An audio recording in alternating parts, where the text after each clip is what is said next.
ಧನುಸ್ಸು ರಾಶಿ ಈ ದಿವಸ ನಿಮ್ಮ ಆತ್ಮೀಯರ ಅಥವಾ ತುಂಬ ಸ್ನೇಹಿತರ ಬೆಂಬಲ ನಿಮಗೆ ಸಿಕ್ಕುವಂಥದ್ದಾಗ್ಬೋದು. ನಿಮ್ಮ ಯಾವುದೇ ಕೆಲಸಗಳಿರಲಿ ಅಥವಾ ನಿಮ್ಮ ಅಪೇಕ್ಷೆಗಳಿರಲಿ ಅಥವಾ ನಿಮ್ಮ ಸಮಸ್ಯೆಗಳಿರಲಿ, ಅದೆಲ್ಲದಕ್ಕೂ ಕೂಡ ಸ್ನೇಹಿತರು ಸ್ಪಂದಿಸ್ತಾರೆ ಅನ್ನುವಂಥದ್ದು ಮುಖ್ಯವಾಗುತ್ತೆ. ಅತಿಯಾದಂತಹ ಆತ್ಮವಿಶ್ವಾಸ ನಷ್ಟಕ್ಕೆ ಕಾರಣವಾಗುತ್ತೆ. ಹಾಗಾಗಿ ಆ ಆತ್ಮವಿಶ್ವಾಸವನ್ನು ಇಟ್ಟುಕೊಳ್ಬೇಕು. ಅದು ಅತಿಯಾದರೆ ನಷ್ಟಕ್ಕೆ ಕಾರಣವಾಗುತ್ತೆ. ನನಗೇ ಎಲ್ಲ ಗೊತ್ತು, ನಾನೇ ಬೃಹಸ್ಪತಿ ಅನ್ನುವಂತಹ ಭಾವನೆ ತೊಂದರೆಗೆ ಕಾರಣವಾಗುತ್ತೆ ಅಂತ ಹೇಳಬೇಕು. ಕುಟುಂಬ ಸದಸ್ಯರ ಸಂಪರ್ಕ ಚೆನ್ನಾಗಿರಲಿ. ಅಂದರೆ ಮನೆಯಲ್ಲಿ ಯಾರನ್ನೂ ಕೂಡ ನಿಷ್ಠುರ ಮಾಡ್ಕೊಳ್ತಕ್ಕಂಥದ್ದು, ನಿಕೃಷ್ಟವಾಗಿ ಕಾಣ್ತಕ್ಕಂಥದ್ದು, ಯಾರಿಗೋ ಏನೋ ಆಜ್ಞೆ ಮಾಡ್ತಕ್ಕಂಥದ್ದು, ಅವರ ಮೇಲೆ ಸವಾರಿ ಮಾಡ್ತಕ್ಕಂಥದ್ದು, ಇದು ಯಾವುದೂ ಕೂಡ ಬೇಡ. ಬೇರೆಯವರು ಹೇಳಿದ್ದನ್ನೂ ಕೂಡ ಸ್ವಲ್ಪ ಮಟ್ಟಿಗಾದರೂ ಕೇಳಿಸ್ಕೊಳ್ಳುವಷ್ಟು ತಾಳ್ಮೆ, ಆ ವ್ಯವಧಾನ ಇರಲಿ ಅಂತ ಅರ್ಥ. ಮಾನಸಿಕವಾದಂತಹ ಉದ್ವೇಗಗಳನ್ನು ದೂರ ಮಾಡ್ಕೊಳ್ಳಿ. ಮನಸ್ಸಿನಲ್ಲಿ ಯಾಕೆ ಆತಂಕ, ಯಾಕೆ ಭಯ, ಯಾಕೆ ಅದನ್ನು ದೂರ ಮಾಡಿಕೊಂಡ್ರೆ ಸರಿಯಾದಂತಹ ಸ್ಪಷ್ಟ ಚಿತ್ರಣ ನಿಮಗೆ ಸಿಗ್ತಾ ಹೋಗುತ್ತೆ. ಎಲ್ಲಿ ನಾನು ತಪ್ಪು ಮಾಡ್ತಾ ಇದ್ದೀನಿ, ಯಾವುದನ್ನು ಸರಿಪಡಿಸ್ಕೊಳ್ಬೇಕು ಅಥವಾ ಸರಿಯಾಗಿರ್ತಕ್ಕಂಥದ್ದನ್ನು ಹೇಗೆ ಮುಂದುವರಿಸ್ಕೊಂಡು ಹೋಗಬೇಕು, ಇವೆಲ್ಲದಕ್ಕೂ ಕೂಡ ಸ್ಪಷ್ಟತೆ ನಿಮಗೆ ಸಿಗ್ತಾ ಹೋಗುತ್ತೆ. ಆ ಕ್ಲಾರಿಟಿಯಿಂದ ನಿಮ್ಮ ಜೀವನ ಹಸನವಾಗುತ್ತೆ ಅಂತಕ್ಕಂಥದ್ದು. ಆರೋಗ್ಯದಲ್ಲಿ ಸ್ವಲ್ಪ ಮಟ್ಟಿಗೆ ಸುಧಾರಣೆಯಾಗುತ್ತೆ. ಅದು ಕೂಡ ನಿಮಗೆ ಧನಾತ್ಮಕವಾದಂತಹ ವಿಚಾರ ಅಂತ ಹೇಳಿ ಭಾವಿಸಿ. ಸ್ಥಿರಾಸ್ತಿಯ ವಿಚಾರದಲ್ಲಿ ಸ್ವಲ್ಪ ಮಟ್ಟಿಗೆ ಗೊಂದಲ ಮಾಡ್ಕೊಳ್ತೀರಿ. ಇದು ಇವತ್ತಿಂದಲ್ಲ, ಬಹಳ ದಿವಸದಿಂದ ಹೀಗೇ ಇದೆ. ಅಣ್ಣ ತಮ್ಮ ಅಕ್ಕ ತಂಗಿಯರ ಮಧ್ಯದಲ್ಲಿ ಯಾವ ವಿಚಾರವೂ ಕೂಡ ಇತ್ಯರ್ಥ ಆಗ್ತಾ ಇಲ್ಲ, ನೀವು ಬಿಡ್ತಾ ಇಲ್ಲ, ಇದು ಮುಂದುವರ್ಕೊಂಡು ಹೋಗ್ತಾ ಇರತಕ್ಕಂಥದ್ದು. ಸರಿಯಾದ ನಿರ್ಧಾರವನ್ನು ಮಾಡಲಿಲ್ಲ, ಅದು ಇಂದಲ್ಲ ಮುಂದೆ ನಿಮಗೆ ತೊಂದರೆಗೆ ಅವಕಾಶವಾಗುತ್ತೆ. ಇಷ್ಟದೇವತಾ ಪ್ರಾರ್ಥನೆಯನ್ನು ಮಾಡಿ. ಶುಭವಾಗಿ. ಮಕರ ರಾಶಿ, ನೌಕರಿಯಲ್ಲಿ ಉತ್ತಮವಾದಂತಹ ಸ್ಥಾನಮಾನವನ್ನು ಪಡ್ಕೊಳ್ಳೋದ್ರಲ್ಲಿ ಯಶಸ್ವಿಗಳಾಗ್ತೀರಿ, ಯಶಸ್ಸನ್ನು ಹೊಂದುತ್ತೀರಿ, ಅದಕ್ಕೆ ಅವಕಾಶ ಇದೆ ಅಂತ ಅರ್ಥ. ಕೆಲಸದ ಒತ್ತಡವನ್ನು ಸ್ವಲ್ಪ ಮಟ್ಟಿಗೆ ಕಡಿಮೆ ಮಾಡಿಕೊಂಡು ವಿವೇಚನೆಯಿಂದ ಆಲೋಚನೆ ಮಾಡಿ. ಆಗ ಯಾವ ಕೆಲಸಗಳನ್ನು ಮಾಡಿದರೆ ಸಾಧಕ ಬಾಧಕಗಳ ಅರ್ಥವಾಗಿ ಮುಂದಕ್ಕೆ ಹೋಗಬಹುದು, ಮುಂದಿನ ಹೆಜ್ಜೆಯನ್ನು ಗಟ್ಟಿಯಾಗಿ ಇಡಬಹುದು ಅನ್ನುವಂಥದ್ದು ಗೊತ್ತಾಗುತ್ತೆ. ವ್ಯಾಪಾರ ವ್ಯವಹಾರ ಇದರ ಅಭಿವೃದ್ಧಿಯ ವಿಚಾರವನ್ನು ನೀವು ಮತ್ತೆ ಮತ್ತೆ ಮಾಡಿ ಅದರಲ್ಲಿ ಏನೋ ಆಸಕ್ತಿಯನ್ನು ತೋರಿಸ್ತಕ್ಕಂಥದ್ದಿದೆ. ಮನಸ್ಥಿತಿ ಚೆನ್ನಾಗಿದೆ. ಹಾಗಾಗಿ ಒಳಿತನ್ನು ಯೋಚನೆ ಮಾಡಿ ಆತ್ಮೋದ್ಧಾರವನ್ನು, ವ್ಯವಹಾರದ ಒಂದು ಅಭಿವೃದ್ಧಿಯನ್ನು, ಕುಟುಂಬದ ಬೆಳವಣಿಗೆಯನ್ನು, ಸರ್ವಾಂಗೀಣವಾದಂತಹ ಅಭಿವೃದ್ಧಿಯನ್ನು ಎಲ್ಲವನ್ನೂ ಕೂಡ ಮಾಡುವ ಪ್ರಯತ್ನವನ್ನು ಮಾಡಿ. ಆರೋಗ್ಯಕ್ಕೆ ಸಂಬಂಧಪಟ್ಟಂತಹ ವಿಚಾರವನ್ನು ಚರ್ಚೆ ಮಾಡ್ತೀರಿ. ಹಣ ನಷ್ಟವಾಗ್ತಕ್ಕಂತಹ ಯಾವುದೋ ಸೂಚನೆ ಮನಸ್ಸಿಗೆ ಬೇಸರವಾಗುತ್ತೆ. ಹಿಂದೆ ಯಾವುದಕ್ಕೋ ಹಣವನ್ನು ಹಾಕಿದ್ದೆ, ಅದರಿಂದ ಲಾಭ ಬರುವಂತಹದ್ದು ಅನುಮಾನವಾಗಿ ಕಾಣ್ತಾ ಇದೆ ಅನ್ನೋದು ಮನಸ್ಸಿಗೆ ಬೇಸರವಾಗುತ್ತೆ. ಕುಬೇರ ಲಕ್ಷ್ಮಿಯನ್ನು ಪ್ರಾರ್ಥನೆ ಮಾಡಿ. ಶುಭವಾಗಿ. ಕುಂಭರಾಶಿ, ಗ್ರಹಗತಿಯ ದೃಷ್ಟಿಯಿಂದ ನೀವು ಅಂದುಕೊಂಡಂತೆ ಎಲ್ಲ ಕೆಲಸಗಳು ನಡೆಯುವುದಿಲ್ಲ.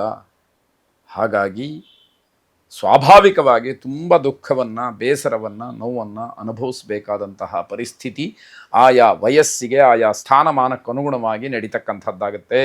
ವಿದ್ಯಾರ್ಥಿಗಳಿಗೆ ಏಕಾಗ್ರತೆಯ ಕೊರತೆ ತುಂಬ ಕಾಡುತ್ತೆ. ಮುಂಬರುವ ಪರೀಕ್ಷೆಗಳಲ್ಲಿ ಅದರ ಪರಿಣಾಮ, ಪ್ರಭಾವ ತುಂಬ ಹೆಚ್ಚಾಗುವಂಥದ್ದಿದೆ. ತುಂಬ ಎಚ್ಚರಿಕೆಯಿಂದ ಅದನ್ನು ಗಮನಿಸಿ ಅದರ ಕಡೆ ಹೆಚ್ಚಿನ ಆಸಕ್ತಿಯನ್ನು ತೋರಿಸಬೇಕಾದಂಥದ್ದಿದೆ. ತಾಯಿಯ ಆರೋಗ್ಯದ ಬಗ್ಗೆ ಕಾಳಜಿಯನ್ನು ವಹಿಸಿ. ತಾಯಿಯವರ ಆರೋಗ್ಯದಲ್ಲಿ ವ್ಯತ್ಯಯವಾಗ್ತಕ್ಕಂತಹ ಸಾಧ್ಯತೆ ಹೆಚ್ಚಾಗಿದೆ. ಔಷಧಕ್ಕೆ ಹೆಚ್ಚಿನ ಹಣ ಖರ್ಚಾಗಿ ಬೇಸರವಾಗುತ್ತೆ. ನಮ್ಮ ಊಟಕ್ಕೋ ತಿಂಡಿಗೋ ನಮ್ಮ ಸಂತೋಷಕ್ಕೋ ಹಣ ಇಲ್ಲ, ಔಷಧಿಗೋಸ್ಕರವಾಗಿ ಖರ್ಚು ಮಾಡಬೇಕಾಗಿದೆ ಅನ್ನುವಂತಹ ಬೇಸರದ, ನೋವಿನ ಮಾತನ್ನು ಆಡುವಂಥದ್ದಾಗತ್ತೆ. ಕೋಪವನ್ನು ನಿಯಂತ್ರಣ ಮಾಡಿಕೊಳ್ಬೇಕು. ಇಷ್ಟರ ಮಧ್ಯೆ ಕೋಪದ ಕೈಗೆ ಬುದ್ಧಿಯನ್ನು ಕೊಟ್ಟರೆ ಇನ್ನಷ್ಟು ಮತ್ತಷ್ಟು ಅನರ್ಥಗಳಾಗತ್ತೆ. ಅದರಿಂದ ಆಗತಕ್ಕಂತಹ ದುಷ್ಪರಿಣಾಮಗಳನ್ನು ಮತ್ತೆ ಎದುರಿಸಬೇಕಾದಂತಹ ಪರಿಸ್ಥಿತಿಯನ್ನು ತಂದುಕೊಳ್ಳಬೇಡಿ ಅಂತ ಅರ್ಥ. ಹಣದ ವಿಚಾರದಲ್ಲಿ ಕಿರಿಕಿರಿ ಆಗುತ್ತೆ. ಅತಿಯಾದಂತಹ ಖರ್ಚು ನಿಮ್ಮನ್ನು ದುರ್ಬಲರನ್ನಾಗಿ ಮಾಡ್ತಕ್ಕಂಥದ್ದಾಗ್ಬಿಡುತ್ತೆ. ಧನ್ವಂತರಿ ಮಹಾವಿಷ್ಣುವನ್ನು ಪ್ರಾರ್ಥನೆ ಮಾಡಿ. ಶುಭವಾಗಿ. ಕೊನೆಯದಾಗಿ ಮೀನರಾಶಿ, ನಿಮ್ಮ ಕಾರ್ಯಕ್ಷೇತ್ರದಲ್ಲಿ ಬದಲಾವಣೆಯ ಸಾಧ್ಯತೆ ಇದೆ. ಎಲ್ಲಿ ನೀವು ಕೆಲಸ ಮಾಡ್ತಾ ಇದ್ದೀರೋ ಆ ಕೆಲಸವಾಗಲಿ, ಸ್ಥಳವಾಗಲಿ ಏನೋ ಒಂದಷ್ಟು ಬದಲಾವಣೆಯನ್ನು ಕಾಣುವಂಥದ್ದಾಗತ್ತೆ. ಆ ಬದಲಾವಣೆಯಿಂದ ನಿಮಗೆ ಅನುಕೂಲ ಇದೆ ಅಂತಂದರೆ ಅಗತ್ಯವಾಗಿ ಅದಕ್ಕೆ ನೀವು ಕೂಡ ಪ್ರಯತ್ನವನ್ನು ಮಾಡಿ. ಗ್ರಹಗತಿಯ ದೃಷ್ಟಿಯಿಂದ ನೀವು ಪ್ರಯತ್ನ ಮಾಡದೇ ಇದ್ರೂ ಕೂಡ ಅದು ಆಗಬೇಕು ಅಂತಿದ್ರೆ ಖಂಡಿತವಾಗಿ ಹಾಗೆ ಆಗತ್ತೆ ಎನ್ನುವಂಥದ್ದು. ವೃತ್ತಿ ಜೀವನದಲ್ಲಿ ಗೌರವವನ್ನು ಇಟ್ಕೊಳ್ಳಿ. ಯಾವ ವೃತ್ತಿಯನ್ನು ಮಾಡ್ತಿದ್ದೀರೋ ಆ ವೃತ್ತಿಯನ್ನು ಮೊದಲು ನೀವು ಗೌರವಿಸಬೇಕು. ನೀವು ಗೌರವಿಸಿ ನಿಮ್ಮ ವೃತ್ತಿಗೆ ನ್ಯಾಯಬದ್ಧವಾದಂತಹ ಕೆಲಸವನ್ನು, ಕರ್ತವ್ಯವನ್ನು ನಿರ್ವಹಿಸಿದರೆ ಬೇರೆಯವರೂ ಕೂಡ ಅದಕ್ಕೆ ಗೌರವವನ್ನು ನೀಡ್ತಾರೆ ಅಂತಕ್ಕಂಥದ್ದು. ವ್ಯಂಗ್ಯ ಮಾತುಗಳನ್ನು ಬಿಟ್ಟುಬಿಡಿ, ಅದರಿಂದ ನಿಮಗೂ ಅವಮಾನವಾಗುತ್ತೆ. ಬೇರೆಯವರನ್ನ ಹೀಯಾಳಿಸ್ತಕ್ಕಂಥದ್ದು, ಬೇರೆಯವರನ್ನ ಅಲ್ಲಗಳಿತಕ್ಕಂಥದ್ದು, ಅಂಡರ್ ಎಸ್ಟಿಮೇಟ್ ಮಾಡ್ತಕ್ಕಂಥದ್ದು ಖಂಡಿತವಾಗಿ ಬೇಡ. ಪ್ರತಿಯೊಬ್ಬ ವ್ಯಕ್ತಿಗೂ ತನ್ನದೇ ಆದಂತಹ ಯಾವುದೋ ಒಂದು ಬುದ್ಧಿಶಕ್ತಿ, ಯಾವುದೋ ಒಂದು ಸ್ಥಾನ, ಯಾವುದೋ ಒಂದು ಗೌರವ ಇದ್ದೇ ಇರುತ್ತೆ.